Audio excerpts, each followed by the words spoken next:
وطن minority welfare society کی جانب سے حیدرباغ فنکشن ہال میں ایک ہفتے کے لیے مالیگاؤں کے منصورہ کاڑھا پلانے کے لیے کیمپ لگایا گیا ہے۔ پچھلے 4 دنوں سے یہ کیمپ نہایت کامیابی کے ساتھ جاری ہے۔ روزانہ سینکڑوں کی تعداد میں لوگ یہاں آ رہے ہیں اور منصورہ کاڑھا پی کر اپنی قوت مدافعت کو بڑھانے کی کوشش کر رہے ہیں۔ کیمپ کے تمام اخراجات کو وطن ویلفیئر سوسائٹی نے اپنے ذمہ لے لیے ہیں۔ کیمپ میں شریک لوگوں کو کاڑھا پلانے کے علاوہ جو لوگ اپنے گھر کے افراز خانہ کے لیے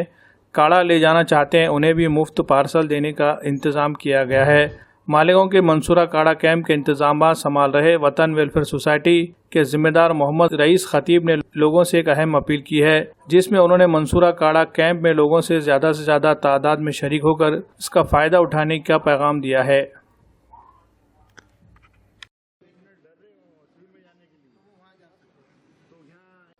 وطن کمیٹی کی جانب سے جو مالیگاؤں کا کاڑھا پینے طرز پر کاڑھا پلانے کا جو 7 دن کا ہم نے عزم کیا تھا، الحمدللہ آج تیسرا دن ہے اور اللہ کے فضل و کرم سے لوگ اس کا فائدہ اٹھا رہے ہیں اور 6 بجے سے شام میں 7 بجے تک پارسل کا بھی نظم ہے، خواتین کا علیحدہ انتظام ہے اور اللہ کے فضل و کرم سے لوگ اس کا فائدہ اٹھا رہے ہیں۔ جمعہ کے دن مفتی سعد عبداللہ صاحب کی دعا سے افتتاح ہوا تھا اور الحمدللہ آج تیسرا دن ہے اور لوگ اچھا فائدہ اٹھائے ہیں۔ دوسری بات یہ ہے کہ کتنے لوگ ناندیڑ میں ہمارے ساتھ اٹھنے بیٹھنے والے لوگ جو اس مرض سے متاثر ہو کر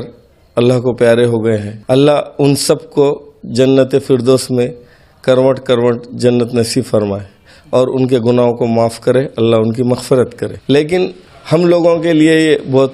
سوچنے اور عبرت کی بات ہے کہ ہمارے ساتھ کے لوگ جو سب کچھ چھوڑ کر چلے گئے، جس میں صاحب ثروت لوگ بھی تھے وہ بھی چلے گئے، جیسے بھی تھے سب جو اپنے اپنے طور پہ علاج کیے، جس کی جیسی استطاعت تھی کوشش کی، لیکن اللہ کو جو منظور تھا وہ ہو گیا۔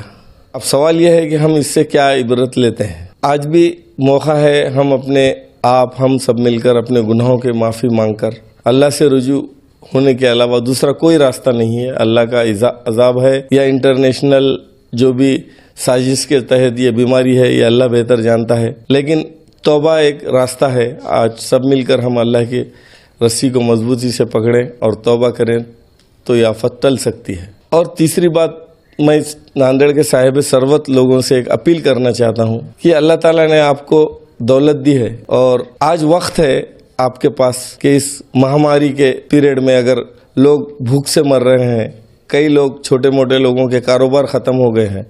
اللہ نے آپ کو دولت دی ہے تو ایسے پیریڈ میں کم سے کم 10% آپ کے رشتہ دار جو اللہ نے ترتیب بتائی ہے، آپ کے رشتہ دار پڑوسی ان گور غریب لوگوں کی بالکل مدد کرے، اللہ آپ کی جان کی حفاظت کرے گا۔ آپ صلی اللہ علیہ وسلم کا ارشاد ہے کہ اپنے علاج صدقوں سے کیا کرو۔ تو میری آپ صاحب ثروت لوگوں سے خصوصی اپیل ہے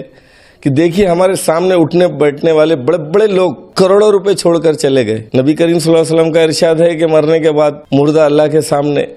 ایک خواہش ظاہر کرے گا کہ اللہ مجھے ایک بار دنیا میں بھیج دے، تو اللہ کہے گا کہ کیا کرے گا جا کر؟ تو مردہ یہ نہیں کہے گا کہ مجھے نماز پڑھنا ہے، روزہ رکھنا ہے، حج کرنا ہے، وہ صرف اتنا کہے گا کہ صرف مجھے مال لٹا کے آنا ہے، صدقہ کرنا ہے۔ وہ اس لیے کہے گا کہ وہ اوپر انعامات دیکھے گا، اللہ نے جو صدقہ خیرات کرنے والے جو لوگ خوش ہوں گے حساب کتاب کے بعد تو وہ اس کے انعامات دیکھیں گا، اس لیے مردہ یہ بات کی خواہش کریں گا۔ میں ایک بار پھر تہ دل سے اپنے ناندیڑ کے صاحب ثروت لوگوں سے جو اللہ نے جن کو دولت دی ایک موقع ہے یہ، اور آپ صلی اللہ علیہ وسلم کا ارشاد بھی ہے کہ اپنے صدقے سے اپنا علاج کیا کرے، صدقے سے اپنے حفاظت کیجئے۔ دیکھیے آپ صدقے میں جو اللہ نے ترتیب بتائی ہے کہ پہلے شروع آپ کے رشتہ دار پڑوسی اور جو بھی آپ کے جان پہچان کے لوگ ہو، دیکھیے اتنی میری آپ سے اپیل ہے۔ اللہ حافظ۔